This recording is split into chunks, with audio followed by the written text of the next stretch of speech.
Hello, আসসালামু আলাইকুম বন্ধুরা। তোমরা সবাই কেমন আছো? আশা করছি যে যেখানে আছো ভালো আছো, সুস্থ আছো। তা শাপলা ব্লগ চ্যানেলে তোমাদের সবাইকে স্বাগতম। প্রত্যেক দিনের কাজকর্ম নিয়ে আজকেও নতুন একটা ভিডিও নিয়ে তোমাদের সামনে চলে আসলাম। তা আমি যেহেতু নতুন ইউটিউবে কাজ করতেছি, আমার কথাগুলো এদিক ওদিক হতে পারে বন্ধুরা, তোমরা প্লিজ ম্যানেজ করে নিও। তো এদিকে দেখো আমি এই যে ঘরটা ঝাড়ু দিয়ে নিলাম, আর আগে এই বিছানাটা গোছাই নিছিলাম। সব কাজকর্ম আগে আগে একটু করি। তো এদিকে দেখো ঘরটা ঝাড়ু দিয়ে নিয়ে এখন যাব রান্না করতে। তো আজকে রান্না করব হলো যে মূলা দিয়ে বেগুন দিয়ে রান্না করব, আর বেগুন ভর্তা বানাবো।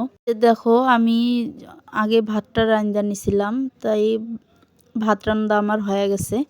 এখন খালি এই যে তরকারিটা কাইটা নেব, আর ওই তরকারিটা খালি বসাবো। আর আজকে আমি বেগুন পুইরা ভর্তা বানাবো, এই কারণে আবার বেগুনটা পুড়তে দিয়ে আসলাম গ্যাসের চুলায়। আর এই পোড়া বেগুনের ভর্তা অনেক মজা লাগে, আমার তো সেই ভালো লাগে।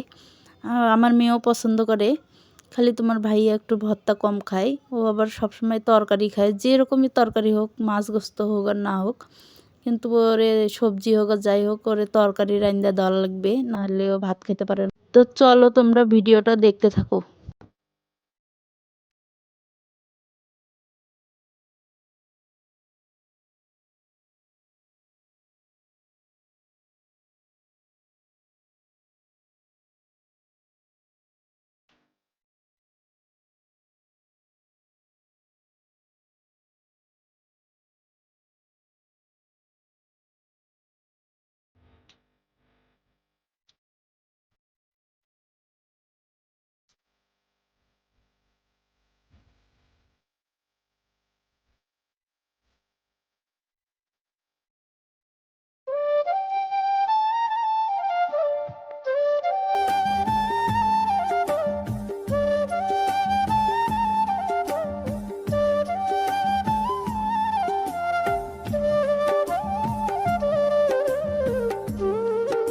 এদিকে দেখো আমি তরকারিটা রান্না করতে চলে আসছি।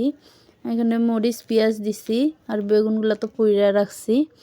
আর এখানে লবণ হলুদ এগুলো দিব, দিয়ে মূলা বেগুন এগুলো দিয়ে তেলানিটা দিব, তারপরে বেগুনটা ভর্তা বানাবো।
তো এদিকে দেখো বন্ধুরা, যে ভর্তাটা বানাইতে চলে আসছি। এখন এই যে পাটনাতে ভর্তা ওটা বানাবো। তা তোমরা তো দেখছোই, আমি তো আগের ভিডিওতে দিছি যে এগুলো আমাদের দেশে এগুলোতে ভর্তা বানাই। তাই যে দেখো আমি এটিতে ভর্তা বানাইতেছি, কারণ আমাদের এদিকে সবাই রে এগুলোতেই ভর্তা বানাই। এই যে আমি বেগুনটারে ভালো করে খোসা ছাড়াই নিতেছি, কারণ খোসাগুলো তো পুইরা গেছে, আর ওগুলো খোসা তো ফালাই দেওয়া লাগবে। আর বেগুনের খোসা ছাড়াইয়া ভর্তা বানাইলে অনেক স্বাদ হয়।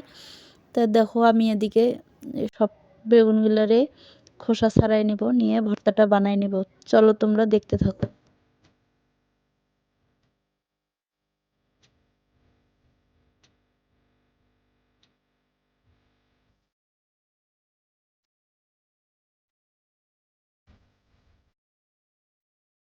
তো এদিকে দেখো আমার ভর্তাটা তো বানা হয়ে গেছে। এখন আমি একটু ভাত নিছি, কারণ আমার আবার এই বাটনাত করে খাইতে অনেক মজা লাগে।